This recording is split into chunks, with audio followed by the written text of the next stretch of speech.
And we back, y'all. Hey, welcome back to my channel, Watch Your Mouth Reviews. This is your boy James, where I am here to give my honest review while trying to watch my mouth. I may be able to do it this video, we'll see. Joining me as always is my girl, Mrs. Besh. I'll say what's up to her. Hi, thank you for having me. All right, yes, and we also want to shout out Mrs. underscore AKA underscore 1908 with the green heart. We love you. Thank you for joining us on this lovely Saturday. And if y'all read the captions, we are here to talk about the Braxtons season 1, episode 6, review and recap. All right. So, y'all, this episode, it was okay. I need the Braxtons to spice it up. I need them to do something. Because this is kind of like going in different areas and segues. I need them to spice it up some kind of way. I don't know what I need. I don't know if I need them to sing. I don't know if I need them to do a retreat together. I don't know what I need from them, but I need something else because this ain't it. So the show opens up with Miss E and Tony. They are meeting up to catch up because Tony wasn't at Tracy's birthday. So, um, uh, yeah. It definitely is given. So Tony and them, Missy is filling them in. Say it was a very nice party. It was very nice to honor Tracy in that way. And little Kevin actually came down to surprise him. They had no idea he was coming. Only Tawana knew that she was coming. Oh, let me put my caption in here. Sorry, y'all. I know y'all like, who the hell is Tawana? So when we say Tawana on my channel, I'm putting it in the chat and I'll highlight on the screen. This is who we're talking about. We call her Tawana on my channel. So yeah, Tawana invited little Kevin to Tracy's birthday, and it was, very nice of her to do so. So Miss E also tells Tony that she found a nice dress. Her and Trina went shopping, and Tony's like, "Ooh, what's the dress for?" And Miss E looked at her like, "You done forgot already?" And Tony's like, "What?" She goes, Miss E, like, "You supposed to set me up on a date." And she goes, "Oh yeah." She goes, "The date, uh-huh." Tony ain't looking for no man for their mama, but for the shits and giggles of it all, we'll go ahead and say that she did. So she was like, "Yeah, so mama, what do you want? You want a retired basketball player?" Miss E said, "Oh no, they have bad knees and then something wrong with their head because they'd have been bumped in it." I think she was confusing football with basketball. And then Tony said, "What about a professor?" And then she goes, "Oh no, they got Alzheimer's because they use their brain too much." And I was like, "Okay, fine." And Tony's like for a lost cause. Every time Tony would suggest something, Missy was like, "Nah, no, no, not gonna happen." And it was like, "Well, what do you want, ma'am?" And then they asked, "Well, how can they be younger? Like in their 40s and 50s?" And Miss E's like, "That's y'all age. We don't need them to be younger." And once again, Tony's at a stumble. So, Mrs. Best, do you think it's in any of her children, not necessarily Tony, but any of her children's best interest to try to matchmake her with somebody? Do you think that that's appropriate for them to do? I think that's weird to match up your parents with someone. That would be weird for me. If it's like a friend's old ass uncle or something, like, okay, that they met at an event or something, fine. But to like intentionally matchmake, no. But here's what I think. I think half of it is this lady is full of shit and like being on camera because we ain't seen her trying to date no way anyway offline before the show came back. I think the other half of it, I agree with Miss AKA. She needs to be by herself. I don't think she ever got over Michael Braxton. That's who she wants, but she can't have him.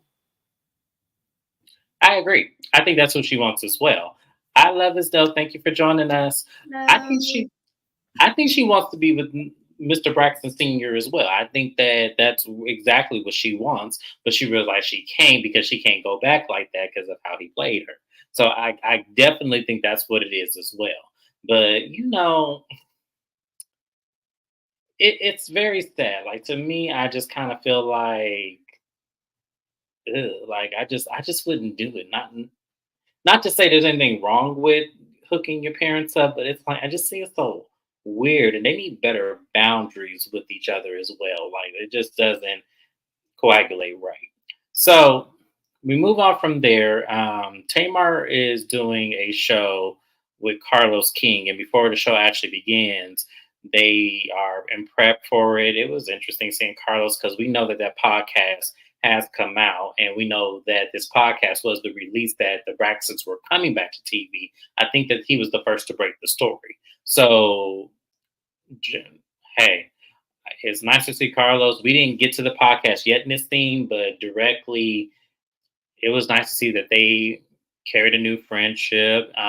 Tamar exposes that Tracy wanted Carlos to tell her story, so he kept that secret, which I didn't understand that scene at all. I was like, okay, so is there a documentary or a movie coming out about Tracy? I needed them to expand more on the secret and what was the scene about. How did you feel about the scene with Carlos and Tamar before we get to the podcast?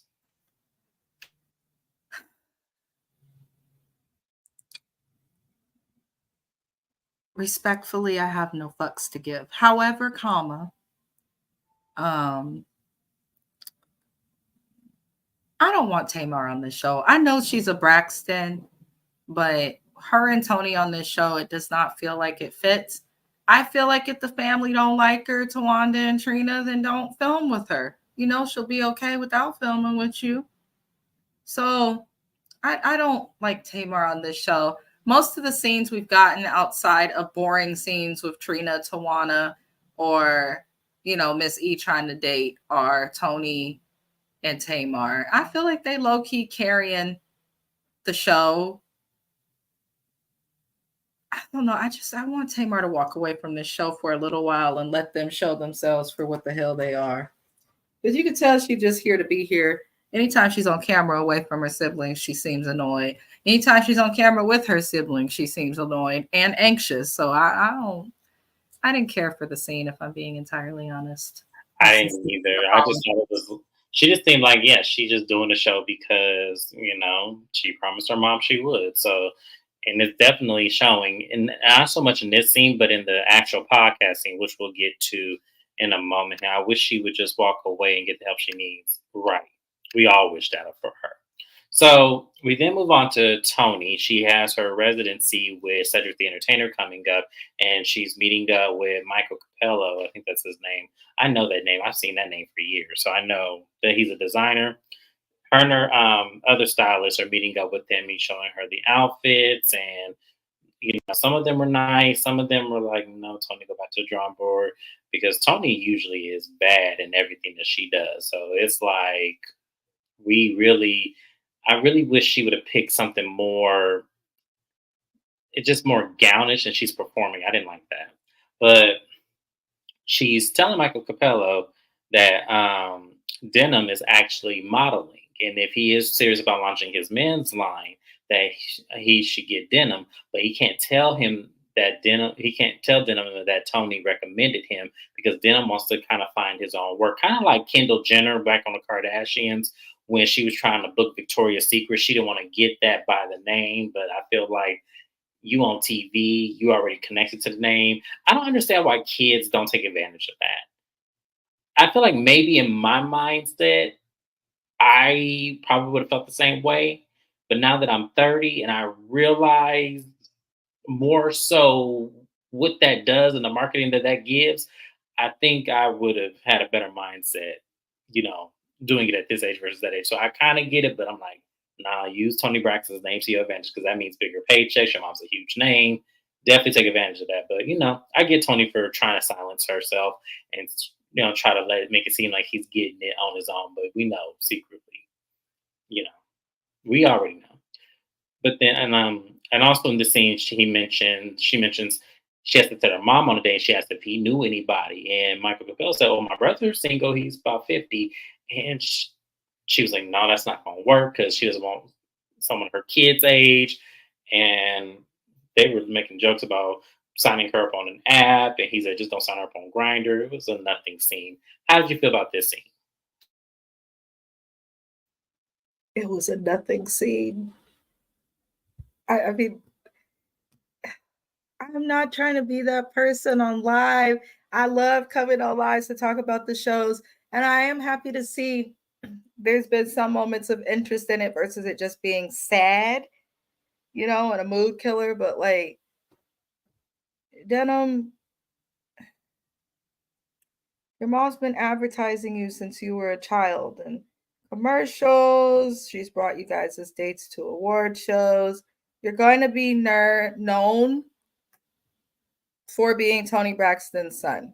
No matter what you do, someone's going to say, oh, Tony Braxton's son.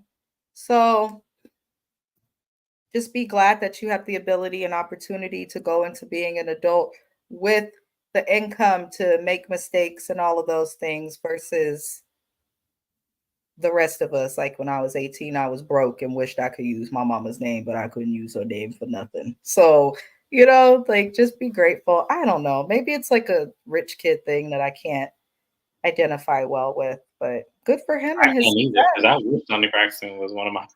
But I tell y'all, we use her name for everything. Yeah. From the lines to restaurants, from Be applying a Pizza Hut for a Oh. cashier job. Yes. And by the way, my mother sang "Unbreak Your Heart."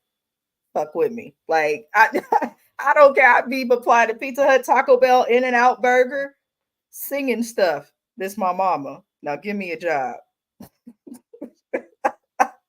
Right. For My real. first line. Right, My mama right. is When I'm Tony auditioning, y'all know Tony Braxton, my mama, right? Oh, okay. Y'all see the resemblance? Yes, If exactly. they don't know who that is, just in case you come across that person, just start singing. Just start singing. That's it. They'll know. That's all you got to do. They'll know. Boy, keep them off camera. Right. Either give the kids of the Braxtons their own show so their generation can do it, or I don't care. You don't want to be known that that's your mama, then at your big age, then don't sign the consent to be on the show and link to the Braxtons. Okay, so since you already talked about that, we could just skip Denim's whole scene because that's pretty much what the conversation was. Of him saying he wants to be known as Denim Braxton, not Tony Braxton's son. And it's like, boy, it's not gonna happen. You're gonna forever be Tony Braxton's son. That's a huge name to live up to. It just is. Sorry, it's not His gonna dad's last name's not Braxton either, so why is his last? I was gonna mention that. How you don't want to be known by your mom's fame or your family's fame, but then you want to be known as Denim Braxton, but your daddy got a different last name than Braxton. Okay, you could have been Denim Lewis. Right. That's why Tawana named her son Braxton because he couldn't have the family name in there. And that's all she got. I'm just saying, like, yeah, that's how you break away. Like, honestly, because like I said, I mentioned the Kardashians, I mentioned Kendall and Kylie Jenner, but we forever see them as Kardashians, even though they have completely different last names. We still see them as a part of the Kardashian clan. You could still be Tony Braxton's son, but actually use your father's surname and still have a connection to the Braxtons. Like, you're gonna forever be that. So, yes, right. The people right. it. Yes, exactly. So we're gonna go ahead and move on to. We'll skip that scene and move on to Tamar's podcast with Carlos King.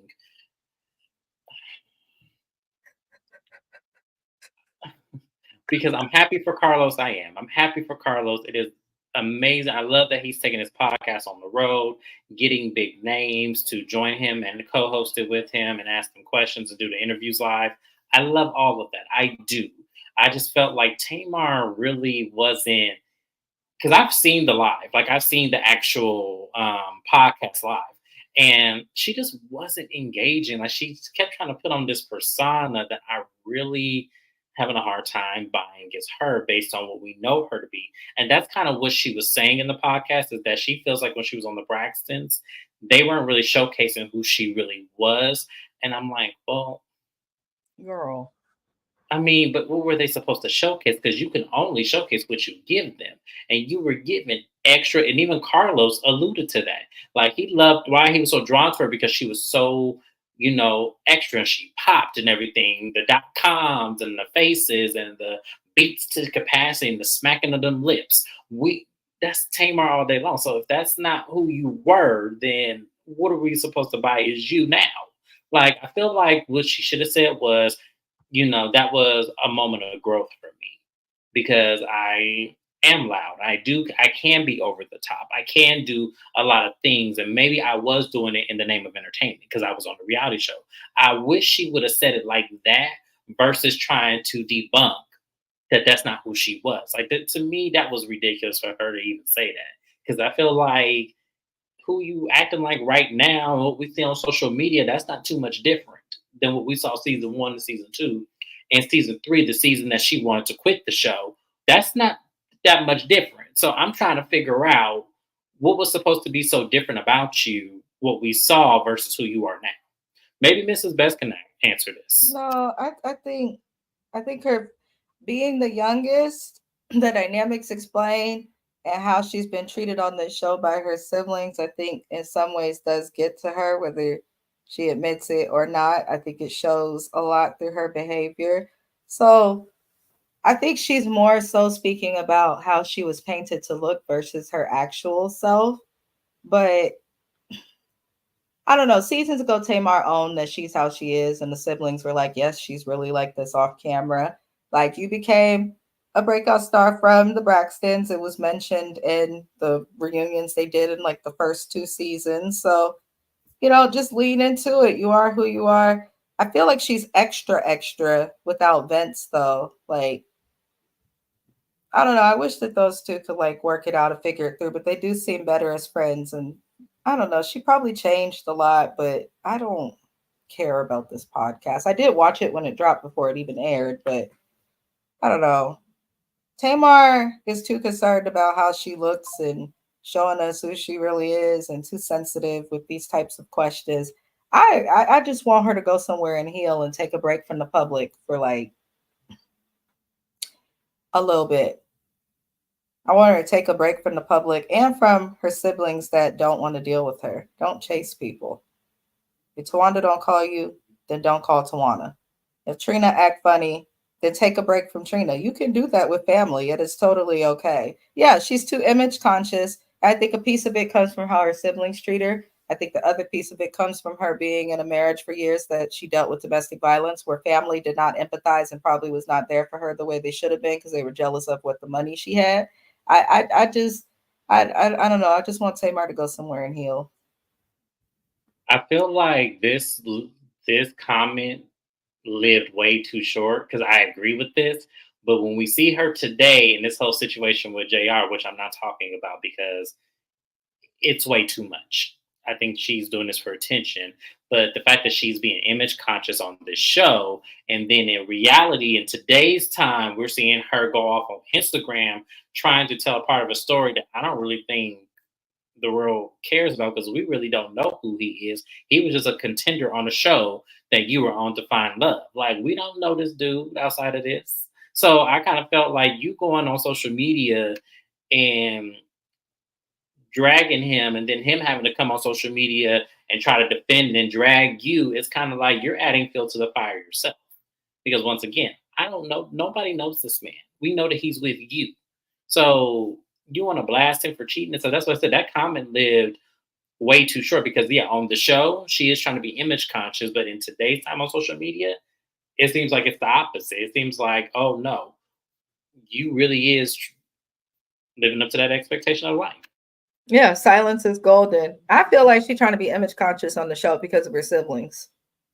She needs to, that's why I say she needs to take a break from everybody, get away from social media, go to one of them celebrity rehabs where all they do is therapy and figure it out, girl, please. Or maybe, like, yeah, I agree with her getting off reality TV, but I think she's in the wrong realm of business. Maybe she should do what Tawana over there doing and, get her a contract with, one of these networks and try to produce movies and do something like that. Because reality TV is just, if anything, it's not helping her image. It's kind of making it seem like she's back to those old antics. And if that's what she's trying to run from, But she then wasn't really doing reality TV on her own too much. And when she did, like when she did Big Brother and won and did some other shows, she did fine. I think her family triggers her negatively, which is possible, specifically her sisters. She does well, and it seems better with her family in small doses. She'll I meet can with see that. Tony. She'll meet with Evelyn. She'll meet with them. I think the family triggers her. And sometimes when people are triggered, they go back to a space of how they were when they were their younger self. And I see that happen with her over and over and over.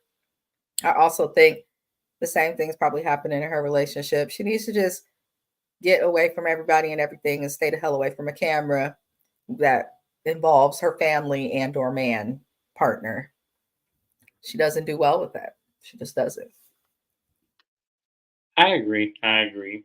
Um, so then we move on to a scene where Miss E meets up with um, Judge Maybelline, Angela Gibbs, and the legendary, one of my favorite actresses, Marla Gibbs. And they have a little, dinner session. And she's telling them about, dating, that one of her kids found her, on a date. So she's excited to go on.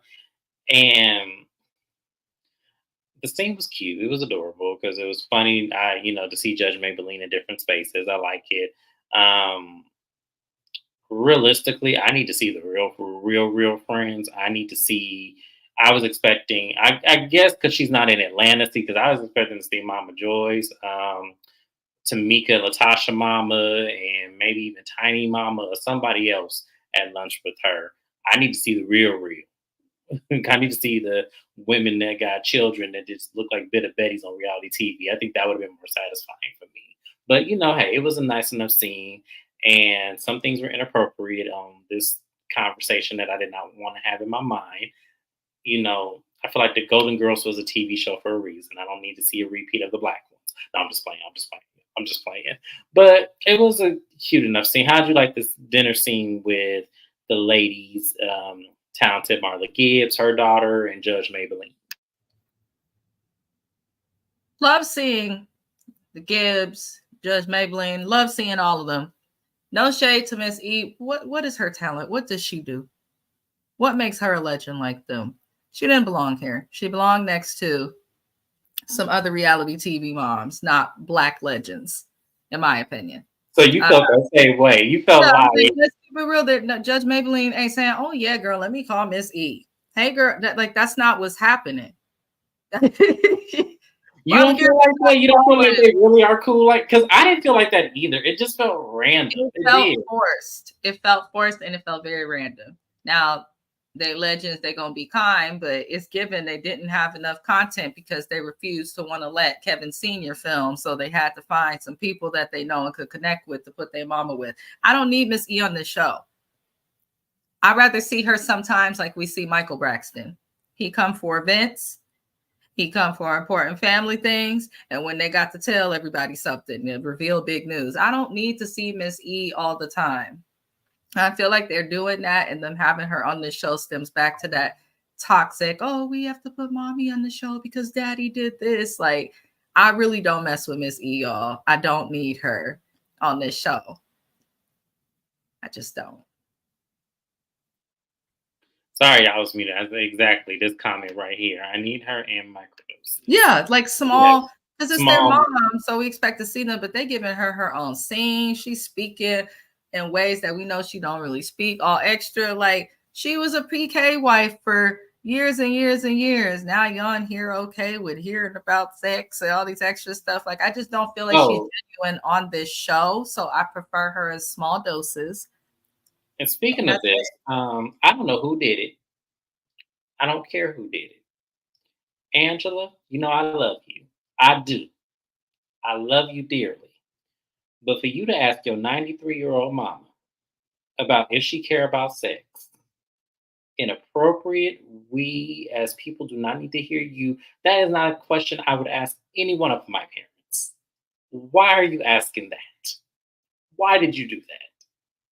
That was terrible. Like, I was like, I know she did not just ask this on TV. Oh, I was so disappointed. I'm like, no, I don't want to. And the fact that Marla had to answer that question, I was like, oh my God. Because y'all know I love Marla Gibbs. 227, I still watch to this day. I still watch 227. I love Marla. I can't. That was crazy that she asked her mama that on TV and embarrassed her. Like, I mean, it was really embarrassing because I didn't take it any kind of like, I was just more upset that she asked the question versus I don't even remember what Marla answered it because I was just like, I walked away from the TV because I was like, I couldn't believe she did that. So Angela, don't do that no more. That was a setup. Like if you and your mama had these conversations, fine. But on TV, no ma'am. Don't do that no more. Yes, 227 was absolutely. I watch 227 when I tell you like Sunday mornings when I'm just getting up. That is a show that keeps me laughing. So absolutely. So yeah, it does. It still comes on. It's still, yeah, it's still a popular show. It was a great show. So yes. Um, yep. So we 227 fans here. Who would have thought? But shout out to the network for getting Marla Gibbs on reality TV. We appreciate you because we love seeing her regardless of the conversation. I'll just put it out like that. Now don't do that shit again, network. Don't do it again. Exactly. So moving on from there, we finally get to see Missy go on this date. And I didn't remember the man's name. Sorry, y'all. I forgot what his name was already. But a man that we'll never see again. Yeah, pretty much. But Missy is on this date. They're laughing. This man is just talking all about himself. He was in Tyler Perry's first two movies. Now I need to go and watch them to see if I can pick him out. He has kids. He says kids are starting to get to a point where they're not letting him drive. You know, he loves to be the life of the party. Raylo.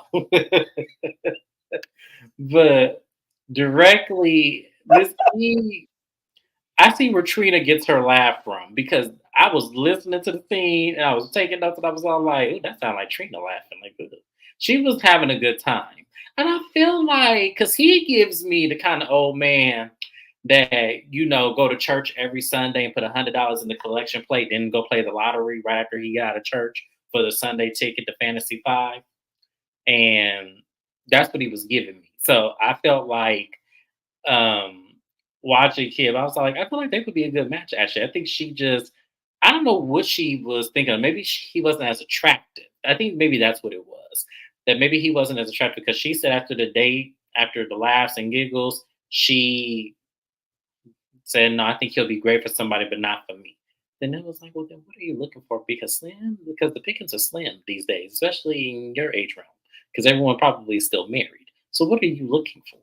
Is the big question. What do you think, Mrs. Best? What do you I know we touched on this earlier in the recap, but what do you think she's really looking for based on how she said that? Michael Braxton Sr.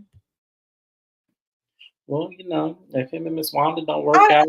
Listen, Miss E, I'm so it's hard for me because of how I was raised. But this old lady on some bullshit. This lady been going on dates, singular dates, since the earlier days of Braxton Family Values. Okay. She is not interested in dating nobody. And she wanted to date somebody that all the time that they spent off camera, we would have seen the Braxton's mom pop out with a new guy in a headline somewhere. But we haven't. I think she still wants Michael. She seemed like she hold grudges. I don't think she's over that. And I think they just put her on dates on this show because that's what we used to see in earlier Braxton Family Values seasons. And we don't care. We don't care. She is technically not even a Braxton no more. She just chose to keep her last name for clout. So we do not care. She's one woman. Exactly.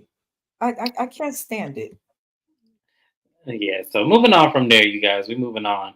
So the next scene we have is a scene where Lil Kevin is in his grief counseling session with Spirit. And from what we see at the beginning of the scene, Tawana is pulling up in her Tesla, and they said that he broke for lunch and he had a seizure. And Tawana was like, "Yeah, Olivia just texted me, and she said that they were on FaceTime, and then the screen just went blank. So I need to know what happened." So they take her to the room that he was in, and she was like, "How you doing? Like, what's happening?" And with people who have seizures, y'all, it is a big blur. I've never had one, but I have friends that are epileptic. I have friends who randomly just have one just because of stress. You could tell that he was going through a lot in that moment. And what got me was when she was like, Okay, well, we're gonna call mom. I'm talking about Miss Evans. And she said, "Hey, mom, I have Scratchy here," and I'm just like, "Here she go with this damn nickname again." Y'all, I'm sorry. I know I'm supposed to be more positive than this when it comes to Tawana and this shit, the Scratchy shit. But every time she say that, I cringe. I don't know why I cringe, but it's like, why do you can insist on calling this grown ass man this maybe or maybe not nickname you had for him when he was a kid? Why do you continue to do that? Because we ain't never heard you say this when the Braxtons family values was here. We ain't never heard you call that boy Scratchy. Now you doing it now. And Lord Jesus, she was on my nerves and everything with that. And from what we understand with the session and everything, he has to go back to Baltimore for a court case. But you know, when you have a seizure, you can't fly. The first, realistically, they're nicer than these times because I can remember I had a friend who was a flight attendant, and he couldn't go back to work for a week when he had a seizure. So I don't know what they're doing in today's time. I don't know if the medications are stronger these days, but they're saying he can't fly until the next following day, and he has court. So that was a pretty bad scene. I was like, man, I felt for him because you don't want to miss court. But he said that Olivia will reschedule it. How short lived this was. But Mrs. Best, how did you feel about hearing what happened to him in the grief counseling session and his history with having seizures since Tracy has passed? How do you feel about that? Um, I know he's not a child no more, but it's hard not to look at him like one when he's going through it because of his mom. But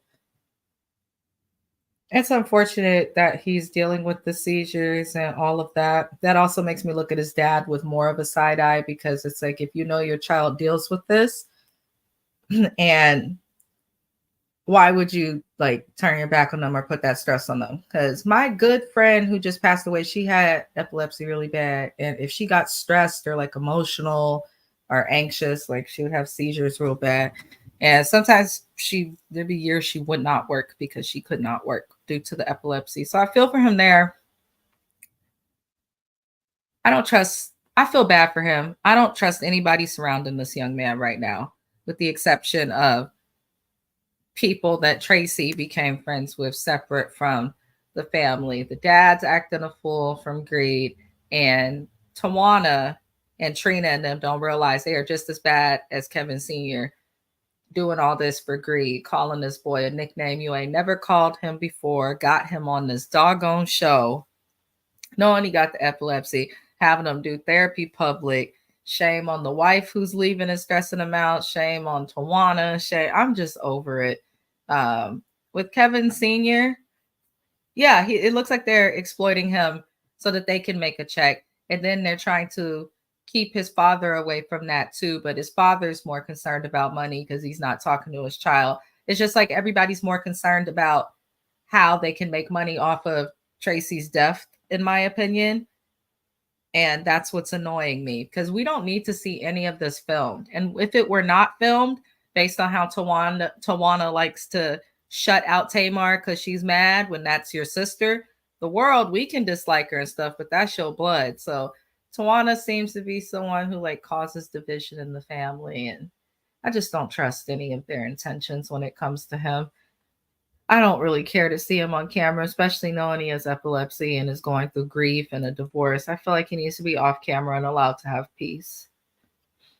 That you brought up a really good point, and I want to make sure we highlight this because that's not something that I don't think anybody has taken into consideration is his mental and now a rectified illness that he's been having since, from what they've explained, since his mother's passing. I don't think they're really treating him in sensitive matters. I think that they're treating him as a grab because we have yet to see Tawana go to work. We have yet to see Trina talk about her businesses. We have yet to see anything of what they used to talk about on Braxton Family Values. All of their focus has been on this boy, their nephew.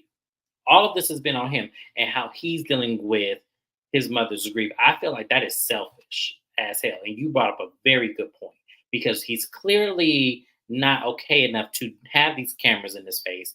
That's why they didn't highlight the session because I feel like that's a personal matter. I lost my father in June, you guys. I'm not even halfway okay with my day to day. So I can only imagine having cameras in my face, trying to talk about my memories, trying to be okay, and trying to work through my own grief, knowing that all this attention's on me, brought to you by my aunties who probably positioned it in a way to it could be beneficial for me because maybe they put it in his head that you'll be helping somebody else with their grief. And it's like, no, this is doing harm to him. And it doesn't make it any better that his own wife is sitting here trying to also take and be a dagger. And like you said, his father, that makes me look at him wrong too, because you know your son is going through this and you over there mad about what she said in her will. Y'all, come on. Like now I feel now I'm really rooting for little Kevin. I really am. I hope he really gets out of this just stellar. I just hope all blessings come to him because this is manipulation at its best, y'all. I'm sorry. It is manipulation to have him go through all of this on camera. And y'all not even talking about what's going on in your own lives. It's crazy to me. I'm sorry. Like now that Mrs. Best, I put that in perspective, I can't unsee this being wrong now. Yeah, he needs help off camera, but the family gonna do what they do. They definitely should have taken time before coming back to the public eye. Like what they could have been doing, if you really cared about little Kevin, is they could have been playing music for Tracy because he owns the rights to all of her stuff, and that comes back to him. They could have been performing her songs. There's a lot that they could have done, but instead they do this foolery. So And I mean, it's foolery and poor Tracy. Like, this is not, I'm sure this is not the avenue that she would have wanted her sisters to take with her own child and exploiting them the way that they are doing. So we're going to move on to the next scene, which was Trina and Miss E visiting him as he's about to depart to Baltimore. And he pretty much told them that Olivia never scheduled the court date, rescheduled it due to him not being able to travel for his medical condition, and that she was granted full custody of the son, and that she's moving forward with the divorce, and that she's also going to retain the house. And you could tell that he is just so distraught and fragile. And my fear was that he was going to have another seizure right then and there. Like, I really was like, oh my gosh, like, this is not what I need to see on TV. Luckily, they were able to consider his fragile state and just tell him that, you can appeal this. You can definitely get you a lawyer and try to get this, but make sure you stay in your son's life because he's going to need you. But the whole time I'm thinking like Olivia, and I said this in my episode 1 or 2, whatever they did that meeting with Spirit. I said this. I said when it came down to him having that warrant, I felt like she was the one that called him. I still feel like that. Allegedly, I'm gonna say allegedly because I don't know that lady, but I feel like she was the one that called him because remember me, Mrs. Best, where we were going back and forth about. I felt it was her. You felt like it could have been someone else. I feel like it was her. I feel like because she could have easily, in his condition, rescheduled that court session. So I feel like it was her this whole time because now it's on TV that she's filing for the divorce. She got the house, she got the kid. she So needs to, at the end of the day, though, he has to be accountable. If I have court, right, that's my responsibility to reschedule anything having to do with court. You don't put stuff like that on anybody, wife or spouse or not. Years and years ago, my husband, like a fool, decided to go to jail. And I would offer to like set appointments, schedule stuff, help him get places. Like, no, I'll do it. I'd rather just do it because then I'll know. Like when it comes to stuff as important as court, wife or not, that's something he should do himself. You can reschedule a court case without being there. You absolutely can. So it makes I me wonder understand why where's the you have it. lawyer? Right. Why are you having Yeah. the person you're divorcing, who's likely the reason that your ass was in jail? Why are you having her to reschedule your court case? I wouldn't trust her with nothing but my child at this time. I wouldn't trust her with anything either, especially because she wanted the divorce at a time where you probably weren't, adherent enough to really receive it because of your grief. Things look different in certain circumstances. So I don't know why. Like I'm just saying, and I'm thinking maybe I don't understand, Tawana. If you really wanted to help your nephew, you would make sure your lawyer, the lawyer you had to do the will. I know Antavius does other practices of law. I know he does. So I would hope that in terms, y'all would have at least said, well, hey, can you take on, or do you know anybody that has a good family law that practices in Baltimore so we can get him what he needs? That's what y'all should be doing as his aunts, because you can clearly see he's going through a lot right now with his grief. Why aren't y'all putting up the front to say, hey, let's go ahead and get you the lawyer and make sure he files on your behalf that you need to reschedule this? Because your lawyer could have showed up for court for you and did the rescheduling right then and there. Yeah. Yeah. Because they're only doing this for the show, I think. They have nothing without Kevin doing all of this. Tamar and Tony barely around the film with them. Trina and Tawana are boring. Miss E is boring. And unfortunately we have no more Tracy. So I don't know. I don't trust Tawana and how she keep talking to producers and controlling everything that's going on. But something is off. Because why does the wife have to do something if there's an attorney? That was a very good point you brought up. That don't make no type of sense. There's an attorney. Where's the person? You say the family attorney's helping him. Yes, where is he at? Because Antavius does do other practices of law. We've seen him handle Kenya Moore's divorce on Real Housewives of Atlanta. That was the same attorney. Why? What's going on here? Like, I'm confused. Why isn't he helping little Kevin if y'all have him on retainer? I don't get it. I just don't understand. I need somebody to speak out because does not make any sense. Yeah, exactly.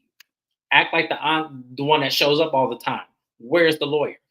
As soon as Miss E said you need to get you an attorney, I was mad. I was like, where is Antavius? Don't y'all pay Because for Tawana retainer? is saying stuff to make herself look good. That is what she is doing. See, and Tracy warned us about Tawana years and years ago in some of those scenes that they reference back. Like, be a family member. My one of my cousins was twins and one of them passed away. Do you know that the whole family, cousins, aunties, people that's just married on, has supported and been there to raise my cousin's kids? Like, we have never let them fall short on anything. And we ain't rich either. We just work together. Everybody put in a little bit till you get enough to help your family members. So I don't understand how these people cannot. Yeah, this whole show, it's already backfiring on Tawana. You got big recappers such as the Kempire, Jasmine Brand. You've got really big Instagram pages and, gossip sites, YouTubers that are like saying they're starting to look at not just all of the Braxtons, but specifically Tawana, Trina, and Miss E. People are starting to look at with a side eye because it's clear Tony didn't have the time and Tamar didn't want to do it. That's one thing that's clear. And those are the two that haven't said nothing negative about Tracy's husband. Because why, regardless of if she left him anything, she probably assumed her husband would be okay that she left everything to their child. She probably assumed he'd be okay with that, which I would too of my husband. But it doesn't make any sense whatsoever that the family is going against the husband, not them wigs.